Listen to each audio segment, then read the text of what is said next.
This is the kind of story that makes palace walls feel paper thin, the kind of revelation that turns a fairy tale love story into a high-stakes legal thriller overnight. Because according to explosive claims now circulating, a single clause buried deep in legal paperwork may have quietly rewritten the future of one of the most talked about marriages on the planet, and one of the people who signed it may not have understood what he was giving away. I think personally, they've separated their professional lives, but I think what's really a great problem for them now, as of in the last few weeks, is that Meghan has got no real income anymore. She's finished. A man who she abandoned for months to the media and now presents her mother, Doria, speaking for the first time, telling outright lies about her ex-husband.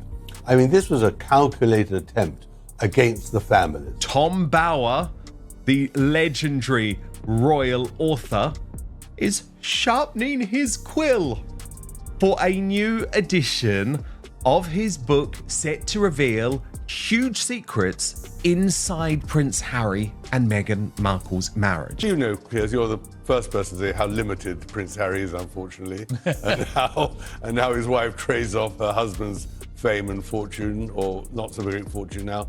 I mean, this is the problem, but we're still interested because, after all, he's a great character in our modern day. And so he became hypersensitive and blamed the media for the crashes of his relationships, never thinking that they could have something to do with himself. So he's a very complicated, depressed, unintelligent man who is seeking a role and has got really nobody on whom he could rely, which is in the end where Meghan stepped in. I mean, a needy man met a woman who could help him with his needs. Aggressive PR for the Sussexes got way beyond herself because she really doesn't understand the British royal family or Britain, but understands how to project her clients. And so I think she got it wrong by leaking it or even letting anyone know about it. And of course, the news today that Harry's memoir is going to be published in the near future will just alarm the royal family here in England about what he's actually going to say to earn his money. I do think that when you're mocked so publicly as they've been, their value begins to nosedive pretty quickly. And I don't think they're finding any more sources of income. Last week, we brought to you fresh news that Harry had been staying at the San Vicente bungalows to take a break from his family, despite owning a sprawling Montecito property together with Guesthouse.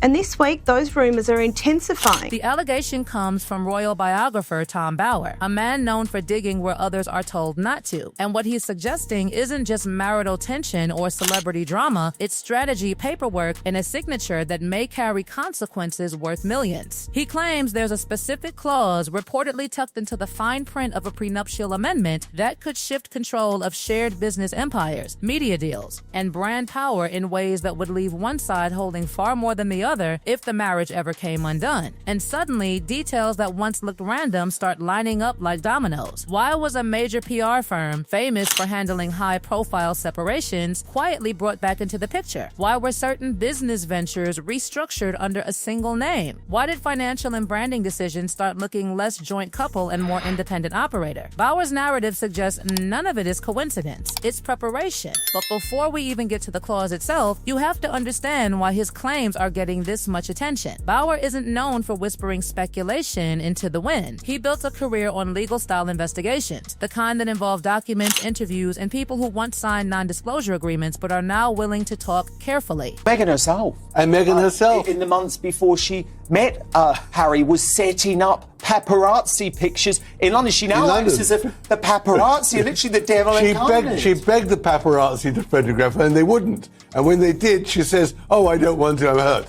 And that ridiculous story about how they first met, the whole thing was a tissue of inaccuracies, to be polite. Well, because what do you make of that? Because as you know, Harry was always very insistent. He's gone after powerful figures before, and publishers tend to lawyer-proof his work before it ever sees daylight. So when he says he's spoken to people familiar with royal-adjacent legal frameworks and California marital law, ears perk up, because this isn't just about titles and tiaras, it's about contracts written in the language of asset control, intellectual property, and future revenue streams. So many surprises, by the way, tucked away in your book. Everybody is already buzzing because you reveal that Simon is not a fan of Jennifer Lopez. I was not aware of this. You say he can't stand her. So set the record straight for us, Tom. What's his beef with J-Lo? Well, he just found her just too vain and too self-interested, which seems like he met his own match. But in the end, Simon doesn't really like many celebrities. I noticed when I went with him to the Oprah Winfrey Show and many other places around Hollywood and elsewhere, he's a rather shy guy. He's always afraid of being associated with people who are bigger than him or who might put him in the shade. But in the end, he's pretty critical of people. He doesn't like Elton John. He doesn't like many of the people who are really famous in the music business. You know, he's critical. Here's where the story tilts from dramatic to potentially seismic. Most prenups are about protection. Who owned what before, who gets what after. But when royalty, global branding, and American entertainment money collide, the paperwork reportedly becomes far more complex. California is a community property state. That means income earned during a marriage is typically shared. Now imagine that layered with global media contracts, production companies, memoir rights, documentary deals, and a personal brand that became a commercial engine. According to Bauer sources, the disputed clause allegedly deals not just with money, but with ownership of the stories themselves, the brand, the joint ventures, the commercial identity built around the couple. And if his interpretation is right, control over those elements may lean heavily in one direction. The fairy tale Prince Harry and Meghan Markle embarked on in 2016 become an absolute nightmare for them. Despite marrying in St. George's Chapel in Windsor, it seems like life hasn't been so rosy for the couple. They have gone through endless challenges, the vast majority of which are all self-inflicted. And this weekend, we had some new news that seems to kind of reiterate the idea that Meghan Markle, she wants to go back to the past. She wants to relive her glory days because she has hired Sunshine Sachs as her new PR representatives, who were representing her back in 2016. And at the same time, Harry is in the UK fighting for a court case that really has no bearing on any of this, but we have heard endlessly that he wants to reestablish himself. What makes this even more eyebrow-raising is the claim that this language wasn't all in the original agreement. The suggestion is that an amendment came later, during a period when life was changing fast, new country, new deals, new business structures. Amendments to prenups aren't rare, especially after major life or career shifts. But Bauer's version of events paints a picture of one partner approaching negotiations with laser focus, shaped by past experience, determined never to be financially cornered. And if that's true, then the timeline starts to look very different. And what would Diana think of Harry attacking William in that way? She'd be appalled by her son's behavior. And that was, again, so nauseating, the way he kept on bringing in Diana. Diana, who appealed to the media all the time, who phoned journalists secretly, who brought Martin Bashir into her office, who cooperated with Andrew Morton, who kept on calling Richard Kay. I mean, this is ridiculous. Well, I do think the Sussex overdrive is unbelievable. But, I mean, I don't think that he is going to get back in. I mean, I think that there are two reasons. One is I think that William wouldn't allow it.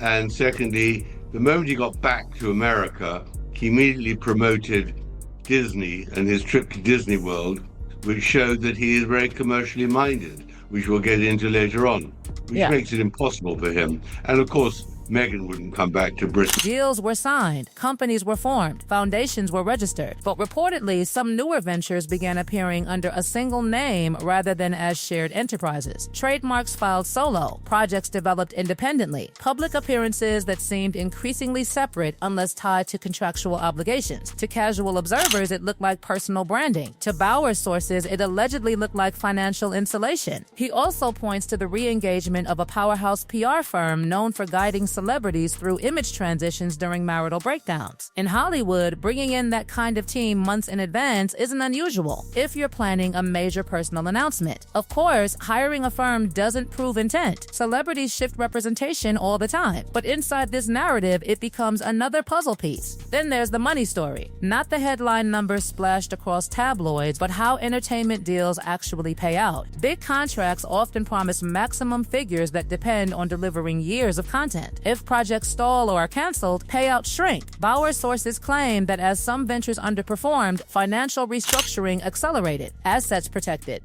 business lines separated, risk contained. None of this on its own confirms anything about the state of a marriage. High-profile couples constantly adjust business structures, but the biographer's theory is that these moves align too neatly with a legal framework already in place, one that, if activated by divorce proceedings, would determine who controls what from that moment forward. And that brings us back to the most haunting part of his claim that one signature, added during a time of upheaval and trust, may have quietly shifted leverage in ways only now coming into focus. He suggests the real shock wouldn't be a separation. It would be the financial aftermath where brand ownership, intellectual property, and future storytelling rights become the true battlefield. If Bauer is right, the clause isn't just legal jargon. It's a blueprint for what happens next. If that blueprint is real, then everything happening now stops looking messy and starts looking methodical. Because the second half of this story isn't about romance fading, it's about positioning, quiet positioning, the kind that happens in boardrooms and law offices, not living rooms. According to the same investigation, once the amendment was in place, the power dynamic allegedly shifted from emotional partnership to strategic alignment. From that moment on, every contract, every brand launch, every public project carried a second layer. Who owns this if the fairy tale cracks? And that's where the business trail gets loud. Tom Bauer just leaked Meghan's look at the branding evolution. The couple once moved as a unit, presented as a single global entity. Then, gradually, individual lanes widened. Solo trademarks, independent media ventures, separate professional teams orbiting the same household. To the public, it felt like diversification. To legal insiders cited in the narrative, it allegedly looked like compartmentalization, the financial equivalent of watertight doors on a ship. Take the lifestyle brand rollout under American Riviera Orchard, filed under one name, structured as a distinct commercial identity, not an extension of the shared charitable brand, not a joint Sussex production arm, but something that could stand alone if everything else fractured. That distinction matters in courtrooms where brand equity is measured like real estate. Then there's Archewell itself, part foundation, part production identity, part umbrella. Control of an entity like that isn't sentimental.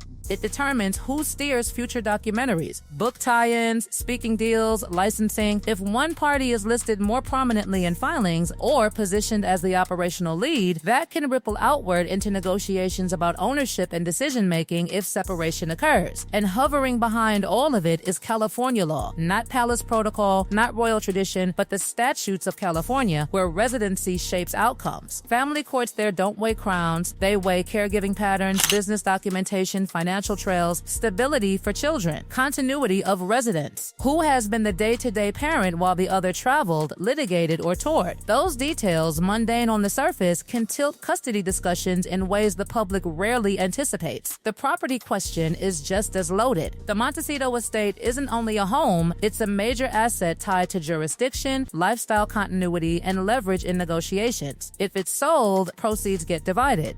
If one party argues it's the children's stable base, that becomes part of the custody narrative. In high-asset divorces, houses turn into chess pieces. And then we hit the heart of Bauer's most dramatic claim, intellectual property. Not furniture, not bank balances, stories. Who controls future documentaries? Who can authorize adaptations, sequels, behind-the-scenes specials? Who has the right to develop projects based on the shared years that turn private life into global content? If the clause he describes really grants one side stronger ownership over the brand and joint creative ventures, that could mean one person walking away not just with money, but with narrative control, the ability to keep monetizing the chapter even after the relationship ends. That's why this isn't framed as a breakup story, it's framed as a right story. And what about him in all this? The portrait painted is of someone emotionally invested, legally exposed, and increasingly isolated from the machinery around him. Court cases drain money. Public battles strain reputations. If debts are incurred jointly but structured cleverly, one side may end up shielded while the other absorbs the blow. That's the nightmare scenario critics of this theory whisper about, lawsuits that feel righteous in the moment but become financial sinkholes later. There's also the psychological layer. If one partner believes the marriage is under strain while the other is already operating 3 steps ahead legally and financially, you don't have equal footing. You have asymmetry. And asymmetry in divorce law is everything. The reappearance of Sunshine Sachs is treated in this narrative like a flare in the sky. This is a firm with a track record of guiding celebrities through image resets during high-profile splits. That doesn't prove intent. But in Hollywood timing, PR strategy often starts months before legal filings, shaping public sympathy and framing the story before before court documents ever surface. Meanwhile, public appearances reportedly grow more separate. Professional calendars diverge. Solo meetings, solo branding pushes, solo negotiations. It's subtle until it isn't. Until suddenly the joint identity feels like an old logo still hanging on the wall while new ones are being printed. And threaded through all of this is the earlier marriage, the earlier divorce, the earlier lesson. During her split from Trevor Ingleson, she was described as meticulous, legally cautious, determined to walk away clean. If that experience shaped how she approached future contracts, then this isn't villainy or romance, it's pattern recognition. Protect earning power. Secure independence. Never rely solely on shared structures. From that lens, the alleged prenup amendment isn't sinister. It's insurance. But insurance only matters if you expect the crash. Which brings us to the most unsettling question: does he fully understand the legal terrain beneath his feet? The investigation suggests he may sense emotional distance, but not the contractual architecture that could define the fallout. Trust during signing. Assumptions during amendments. A belief that love makes fine print irrelevant. History is full of people who discovered too late that paperwork doesn't care about feelings. If proceedings ever begin, the shift will be immediate. Lawyers take over communication. Assets get frozen, value traced. Media narratives explode. Every past interview gets reinterpreted as foreshadowing. And that buried clause, page, line, signature becomes the most important paragraph in the entire relationship. Because in the end, fairy tales don't end in castles. They end in court filings. And if this version of events is even partially accurate, then the real shock won't be headlines announcing a split. It will be the quiet realization that the outcome was negotiated years earlier in conference rooms far from cameras when the world was still applauding a love story and nobody thought to ask who owned the sequel.